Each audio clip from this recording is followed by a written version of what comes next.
Vale, bueno, pues como habéis dicho algunos, que hablemos un poco de cosas más recientes o más de actualidad.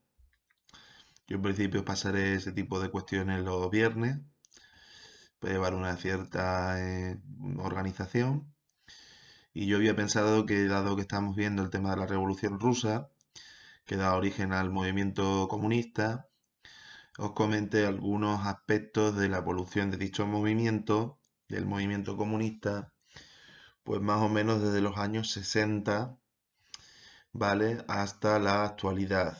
Lo haré de una manera muy sintética porque el tema daría como para, no sé, grabar muchos vídeos de este tipo, ¿vale? Bien, yo creo que para entender esa evolución más reciente del movimiento comunista, el primer elemento, el primer acontecimiento al que tenemos que hacer referencia o en el que tenemos que centrarnos es el 20 Congreso del Partido Comunista de la Unión Soviética, es decir, del antiguo partido bolchevique, que estamos viendo en este tema cómo triunfa en esa revolución de octubre y que después se denominará Partido Comunista de la Unión Soviética, ¿vale?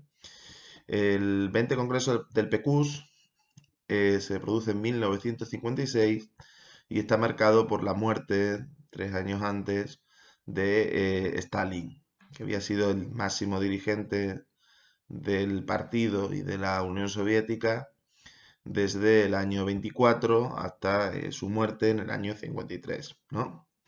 El periodo del estalinismo ya lo estudiaremos con mayor detalle. Está marcado por distintos procesos de mucha relevancia, de transformaciones muy intensas. Por ejemplo, la recolectivización de nuevo de toda la economía, que había tenido cierta apertura a la pequeña propiedad privada durante la nueva política económica. El inicio de un proceso de desarrollo económico muy acelerado, ¿no? Durante los años 30 fundamentalmente, que la URSS se industrializa, se convierte en un país económicamente avanzado, todo ello con bastantes costes sociales, pero en fin, ese proceso de desarrollo se produce. Y sobre todo el periodo del estalinismo está marcado por un aumento muy notorio de la represión política, ¿no? Especialmente durante la colectivización del campo, es decir, el paso de las pequeñas propiedades de campesinos a formar parte de esas propiedades del Estado y sobre todo todavía más en el año 38-39 con lo que se denominará la Gran Purga, que fue una represión de masas por todo el territorio de la Unión Soviética, dirigida fundamentalmente a militantes del propio Partido Comunista, supuestamente opuestos a Stalin, aunque muchas veces cayeron también gente que no participaba en ningún tipo de oposición a su poder, y a miembros del Estado o miembros del ejército, ¿no? O sea, esa represión del estalinismo fue muy dura, fue tremenda, fue terrible, ¿no? Aproximadamente unas 700.000 personas fueron fusiladas, alrededor de 2 millones pasaron por los campos de concentración llamados gulags, ¿no? Es decir, cárceles donde se existían los trabajos forzosos. Y en el año 53 muere Stalin, después de que haya una cierta disputa por ver quién accede a la dirección del partido. Finalmente el que llegará será Khrushchev, ¿vale? Y en el 20 Congreso, Khrushchev, dentro de aquella reunión, dentro de aquel Congreso, lee un informe sobre el estalinismo, ¿no? El llamado informe secreto, porque al principio no tendrá una difusión pública, ¿no? Y ese informe básicamente lo que supone es una condena del periodo de Stalin, aunque recoge también algún comentario bien positivo, pero fundamentalmente es una condena de ese periodo, centrada en dos elementos, ¿no? En primer lugar, una condena de la represión que se ha producido durante ese periodo, ¿no? Especialmente de las purgas, ¿vale? Donde se entiende que han muerto o han sido represaliados auténticos revolucionarios que no habían cometido ninguno de los crímenes que se les acusaba, ¿no? Se les solía acusar de conspirar con el extranjero o sí, de ser espías y cuestiones así. Y también condenarán el culto a la personalidad, ¿no? que consistía en que la Unión Soviética estuviera llena de alabanzas hacia Stalin, estatuas por todas partes, ¿no? Venía a decir aquel informe que eso no encaja de ninguna manera con el marxismo, que cree que la historia la hacen las masas, que creen que la historia la hacen las clases sociales y no la hace un individuo, ¿no? Entonces no tiene ningún sentido rendir esa especie de culto casi religioso a una persona como era en este caso Stalin, ¿no? Claro, para el movimiento comunista de aquel momento, pues fue un auténtico bombazo la publicación de un informe de ese tipo, porque lo que se había ido produciendo durante los años 30 es una gran idealización de la figura de Stalin en todo el movimiento comunista, ¿no? No solo en la propia Unión Soviética, sino en todos los partidos que estaban asociados al comunismo, ¿no? Todos los partidos tenían a Stalin como un líder indiscutible y de repente te encuentras que la propia Unión Soviética, que no deja de ser tu referente político, moral, ideológico, etcétera, etcétera, condena, ¿vale? A Stalin porque te dice que es un represor, te dice que ha cometido violaciones de derechos muy graves y que además ha fomentado el culto a la personalidad, ¿no? El 20 Congreso del Partido Comunista de la Unión Soviética también está asociado a algunos cambios en la línea política del partido, ¿no? Que influyen también en la orientación general del movimiento comunista internacional, ¿vale? Fundamentalmente se plantea la posibilidad de que en determinadas circunstancias se pueda acceder al socialismo, se pueda derrotar al capitalismo de una manera pacífica, sin recurrir el empleo de la violencia, al empleo de la lucha armada, como se había recurrido en Rusia, ¿no? Venían a comentar que en países con sistema democrático, con todas las carencias que esta democracia pudiera tener para ellos, bueno, pues podría llegarse a producir una victoria electoral acompañada de otro tipo de movilizaciones y de presiones por las resistencias inevitables casi que tendría dicha victoria entre las clases dominantes y, en fin, sin necesidad de llegar a un tipo de violencia tan intensa como puede ser una insurrección armada, pues comenzar la construcción del socialismo, ¿no? También se comentan algunas otras cuestiones, pero bueno, quizás no tienen tanta importancia por lo sintético que vamos a tener que ser. Vale, entre las consecuencias del 20 Congreso del PQ en 1956, yo creo que la más importante será la ruptura que se producirá a partir de los años 60 entre China, Albania y la Unión Soviética, ¿vale? En Albania había triunfado un movimiento guerrillero de orientación comunista que había sido capaz de derrotar con ayuda soviética, pero también con sus esfuerzos propios, teniendo bastante importancia, a los nazis, pero a los italianos, mejor dicho, a los italianos, ¿vale? Durante la Segunda Guerra Mundial, ¿no? Su liderazgo era el de Enver Hoxha, y habían establecido pues un gobierno de carácter socialista, comunista, en el transcurso del final de la Segunda Guerra Mundial, ¿vale? En China, por su parte, se crea en los años 20 el Partido Comunista Chino, empieza a tener influencia en las pocas ciudades con obreros de este país, por ejemplo, Cantón, ¿no? Pero más o menos cuando asciende dentro de ese partido una figura que se llama Mao Zedong, el Partido Comunista Chino pasa a actuar sobre todo en zonas agrarias y con el método de la guerra de guerrillas. Y después de un proceso de muchos años, que supongo que también le dedicaremos un espacio propio, pues logra primero expulsar a los japoneses que habían invadido China y luego, unos años después, pues hacer triunfar una revolución también de carácter socialista, ¿no? En 1949, en octubre de 1949, se produce el triunfo definitivo del Partido Comunista Chino y de sus tropas, del Ejército Rojo, y se proclama la Revolución China, ¿no? Entonces, tanto China como Albania rechazarán las críticas de Khrushchev al periodo de Stalin, ¿vale? con diferencias. En el caso de Mao sí que aceptan parte de esas críticas, pero las rebajan mucho, mucho, mucho. Y en el caso de Albania prácticamente hay un seguimiento total y sin ningún matiz a lo que fue el estalinismo, ¿vale? Eh, ade- Además, lo que realizan los chinos y los albaneses es una denuncia de una supuesta traición de los nuevos dirigentes soviéticos, de Khrushchev, básicamente, y del PQS, eh, que en su opinión se están vendiendo el capitalismo, ¿no? Y están introduciendo, digamos, una orientación reformista dentro del movimiento comunista internacional, ¿vale?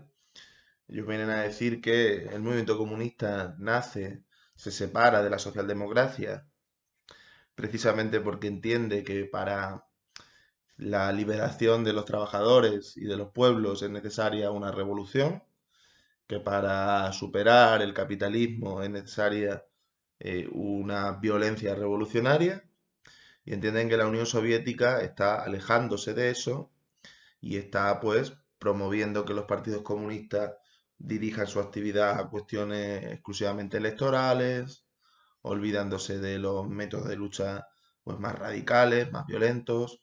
Plantean además que la Unión Soviética cada vez más está eh, transigiendo, en su opinión, con el imperialismo estadounidense, que se está plegando al imperialismo estadounidense. Y por todos esos motivos, en primer lugar porque reivindican el legado de Stalin, pero también porque denuncian una supuesta, para mí más supuesta que otra cosa, pero bueno, orientación reformista del PQS, pues se produce una ruptura, ¿no? Hay también autores que plantean que la ruptura pesaron otros motivos, especialmente en el caso de China, que podían tener que ver con rivalidades fronterizas, con motivos menos elevados que unas diferencias ideológicas. Pero bueno, en cualquier caso, yo sí creo que esas diferencias ideológicas pesaron, ¿no? Vale, ¿qué supondrá, digamos, esa ruptura dentro del movimiento comunista entre los seguidores de la Unión Soviética, los seguidores de Rusia, y los seguidores de Mao, seguidores de los comunistas chinos, ¿no? Bueno, pues básicamente el surgimiento de una nueva corriente política dentro de este movimiento que será el maoísmo. ¿Vale? El maoísmo se expresará en una serie de escisiones en los partidos comunistas oficiales, por así decirlo. Decisiones que en principio se sitúan como más a la izquierda, son más radicales que esos propios partidos comunistas. El maoísmo tendrá mucha incidencia en algunos países del tercer mundo. Eh, por ejemplo, en la India, todavía hoy existe una guerrilla de carácter maoísta, los nasalitas. Por ejemplo, en Filipinas, donde sucede lo mismo, el Partido Comunista de Filipinas adopta una orientación maoísta y también cuenta con una guerrilla que viene actuando hasta en otros días y en algunos otros contextos también del Partido Comunista, perdón, del Tercer Mundo, ¿no? El Partido Comunista Marxista-Leninista de Colombia, en fin, hay distintas experiencias ligadas al maoísmo, ¿no? Y especialmente en el tercer mundo, estos partidos tenderán a promover el inicio de la guerra de guerrillas, de la lucha armada, un poco inspirados en lo que había sucedido en China, ¿no? Es decir, en China se ha tomado el poder, pues no a través de una huelga insurreccional como en Rusia, por supuesto no a través de elecciones, sino que se ha tomado el poder a través de una guerrilla que va creciendo, que se va fortaleciendo, que va creando unas especies de estructuras de Estado allí donde puede, ¿no? Que se va extendiendo primero desde las zonas rurales, donde más o menos los ojos del Estado eh, tienen menor capacidad de vigilancia, de control, y que luego acaba acercando y asaltando a las ciudades, ¿no? Y entonces un poco esa es su orientación política, ¿no? Quizás en el país donde más cerca estuvieron de tomar el poder estos maoístas, estas guerrillas maoístas, fue Perú, durante los años de Sendero Luminoso, un partido comunista de filiación maoísta, dirigido por un doctor de universidad, Abimael Guzmán, luego más tarde llamado, cuando pasa la clandestinidad, presidente Gonzalo. En fin, aplican una violencia, la verdad es que muy, muy fuerte, con algunos episodios realmente salvajes, de asesinatos de civiles, de asesinatos de campesinos. También una violencia que es respondida por el Estado peruano con una contundencia brutal, ¿no? Se implanta prácticamente una dictadura en los tiempos de Fujimori. Y en los años 90 estuvieron a punto, fíjate, justo cuando estaba ya cayendo el comunismo y tal, de tomar la capital de Perú, de tomar Lima y hacer allí una revolución, ¿no? Pero este proceso finalmente fracasa y hoy en día quedan algunos pequeños remanentes en las zonas más pobres del Perú, que en el Barae se llama de esta guerrilla, de Sendero Luminoso, ¿no? Asimismo, en Europa y en los Estados Unidos existirá una cierta incidencia del maoísmo, sobre todo inspirada en lo que empezó a suceder en China a partir del año 66, que fue la Revolución Cultural, ¿vale? ¿En qué consistió la Revolución Cultural? Lo explico brevemente. Bueno, pues fue un momento en el cual el propio Mao, el propio dirigente del Partido Comunista Chino, se queda en minoría dentro de su partido y entonces invita a los jóvenes, sobre todo a los jóvenes, y en fin, luego al pueblo, a los trabajadores, a los campesinos en general, a rebelarse contra la autoridad del propio Partido Comunista y a iniciar como una especie de proceso de profundización de la revolución. ¿Vale? Un proceso de profundización de la revolución que, sobre todo, iría dirigido a remover las viejas ideas, las viejas costumbres, por ejemplo, en China todo lo que tiene que ver con la filosofía confuciana, para alcanzar de esa manera un hombre nuevo, ¿no? Con una moral distinta a la representada por el orden, en su caso chino feudal o capitalista, ¿no?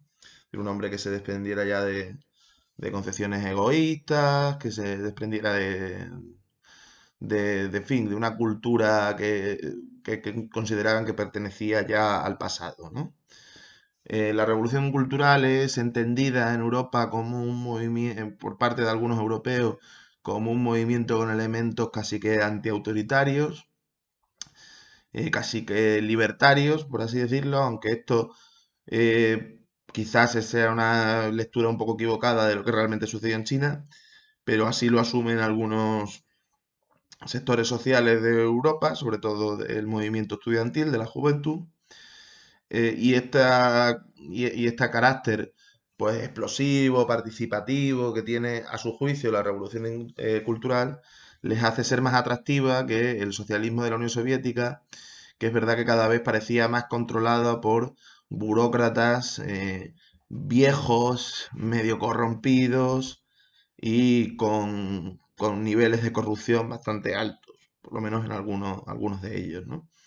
Entonces, a partir de la revolución cultural, hay una incidencia significativa del maoísmo en los ambientes, sobre todo universitarios, ¿no? Europeos, aunque es verdad que estos estudiantes enseguida se lanzan a intentar contactar con trabajadores, ¿no? Y también logran, ¿verdad?, tener alguna influencia en determinados sectores de la clase obrera, ¿no?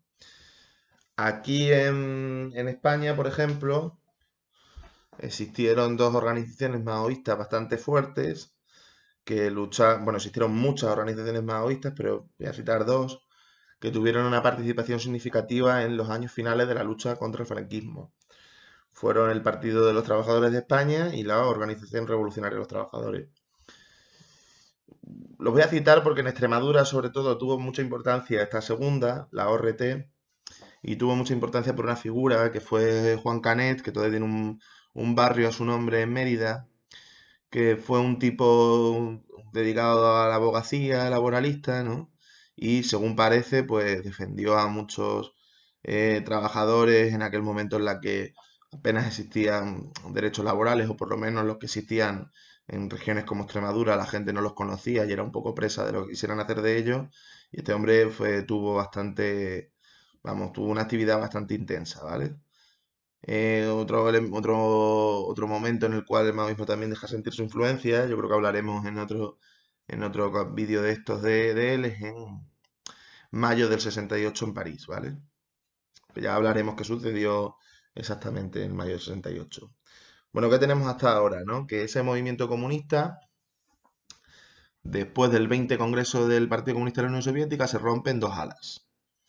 Un ala más orientada a los chinos y albaneses, supuestamente más, podríamos decir, más radical y que reivindica el legado de Stalin, ¿no? Y aunque con el caso de China hay que con muchos matices, y otro ala supuestamente más moderada, ligada a la Unión Soviética, ¿no? Y que por lo tanto acepta todas las consecuencias de aquel congreso que es el congreso de la ruptura con el estalinismo. Bueno, esta es una de las vías por las que evoluciona el movimiento comunista, la vía del maoísmo, ¿no? Pero existen otras, ¿vale? Yo voy a comentar ahora lo que fue en los años 70 y 80 la teoría del eurocomunismo, ¿vale? Para entender la teoría del eurocomunismo, primero nos tenemos que ir a Italia, donde el Partido Comunista Italiano se convierte en el principal partido de la izquierda italiana durante los años posteriores a la Segunda Guerra Mundial, ¿no? Prácticamente está compitiendo permanentemente por alcanzar el primer puesto en las elecciones con la democracia cristiana, ¿vale? La democracia cristiana, que fue el partido político que gobernó en Italia desde la Segunda Guerra Mundial hasta los años 90, partido de centro, podríamos decir, conectado en muchos de sus niveles con la mafia, ¿vale? Y justo después, pues ya estaba el Partido Comunista Italiano, que era además el partido que tenía más militantes, más incidencia en los sindicatos, en el mundo de la cultura. Era un partido muy, muy, muy, muy fuerte, ¿vale? El Partido Comunista Italiano se orienta ya casi desde que acaba la Segunda Guerra Mundial a intentar ganar las elecciones, ¿no? Descartando, digamos, otras vías de acceso más violentas al poder, ¿no? Pero ellos se dan cuenta que es posible que en el caso de una victoria electoral, lo que se produjera en Italia fuera un golpe de Estado, ¿no? Hacen esa lectura sobre todo teniendo en cuenta lo que había sucedido en Chile. En Chile ganará las elecciones en los años 70 un político llamado Salvador Allende, que intentará realizar reformas de tipo socialista en Chile, ¿vale? Pero los Estados Unidos promoverán un golpe de Estado en su contra que llevará a la dictadura de Pinochet, ¿no? Entonces también en Italia se hace un poco la lectura de que esa posible llegada por vía electoral al poder puede reportar un golpe de Estado también. Una de las consecuencias que podrían realizarse de ese análisis es, bueno, pues intentar plantear otras alternativas distintas a la vía electoral. Pero los italianos, los comunistas italianos entienden que eso es utópico, irrealista, que eso no se adapta a la complejidad de las sociedades de su tiempo, que hay que aceptar de pleno los procedimientos legales, pacíficos, electorales, para intentar conquistar el poder y entonces su respuesta a esa situación es moderarse más y en un momento dado pues acercarse a la propia democracia cristiana, ¿no? Eso se denominará el compromiso histórico defendido por su secretario general Enrico Berlinguer, ¿vale? Berlinguer planteará que para evitar que pueda haber un golpe de Estado, lo que tienes que buscar son complicidades con las propias fuerzas dominantes, con la democracia cristiana, ¿vale? Este es uno de los aspectos que está, digamos, en el origen del eurocomunismo, ¿no? Pero ¿en qué consistirá exactamente este fenómeno, el fenómeno eurocomunista? En primer lugar, supone la aceptación plena de los métodos de actuación legales, pacíficos y electorales por parte de los partidos comunistas, ¿no? Dejando de lado cualquier posibilidad de tipo insurreccional o, ni mucho menos, de guerra de guerrillas al estilo maoísta, ¿no? Los partidos eurocomunistas se limitarán a realizar una actividad dentro de los límites legales que existan en su país, ¿no? Dirigida a fundamentalmente intentar ganar las elecciones, ¿no? Además, el eurocomunismo casi que supone una introducción de las ideas reformistas, de nuevo, dentro del movimiento comunista, ¿no? Aquella idea de que era posible ir aspirando hacia un modelo socialista distinto al que representa el capitalismo a través de reformas graduales que te vayan acercando poco a poco hacia ese objetivo, ¿no? Por último, el movimiento eurocomunista supone un distanciamiento muy intenso con respecto a la Unión Soviética, ¿no? Sin llegar a romper del todo, los partidos eurocomunistas empezarán a plantear que en la Unión Soviética hay elementos autoritarios, hay violaciones de libertades importantes de expresión, de organización, con los que no están de acuerdo, condenarán de una manera total lo que fue la invasión soviética de Checoslovaquia en el año 68. Lástima que tampoco me pueda centrar en hablar de ese episodio tan interesante. Y incluso llegarán, sobre todo en el caso italiano, a aceptar las relaciones internacionales de Guerra Fría, ¿no? Por ejemplo, la participación en la OTAN que tiene su país, ¿no? Entonces, ¿qué fue básicamente el eurocomunismo? Pues fue un giro hacia la moderación dentro de los partidos comunistas de Europa Occidental, fundamentalmente basado en el, el rechazo a la Unión Soviética, la ruptura con la Unión Soviética, basado en la introducción de un planteamiento reformista, es decir, vamos a aspirar a cambiar la sociedad, a ganar al capitalismo a través de pequeñas reformas, ¿de acuerdo? Fue también la aceptación plena de métodos de actuación legal de intentar tomar el poder a través de las elecciones, ¿vale? Yo creo que ya quizás me estoy extendiendo mucho y lo vamos a dejar aquí. Lo vamos a dejar aquí con el análisis del maoísmo y de la guerra de guerrillas, o sea, perdón, del maoísmo y su guerra de guerrillas y del eurocomunismo, ¿no? Existirían otros muchos fenómenos interesantes de los que hablar, todo lo que tiene que ver con la Revolución Cubana y también la influencia impresionante que esta genera especialmente en América Latina. Podría hablarse de la participación de los comunistas en las luchas de las colonias por su independencia. Podría hablarse de tantas cosas, de la propia caída de la Unión Soviética, pero bueno, esto lo vamos a dejar para sucesivos episodios. Y eso sí, os mandaré también unos artículos, ¿no?, sobre estos temas, ¿vale? Muchas gracias.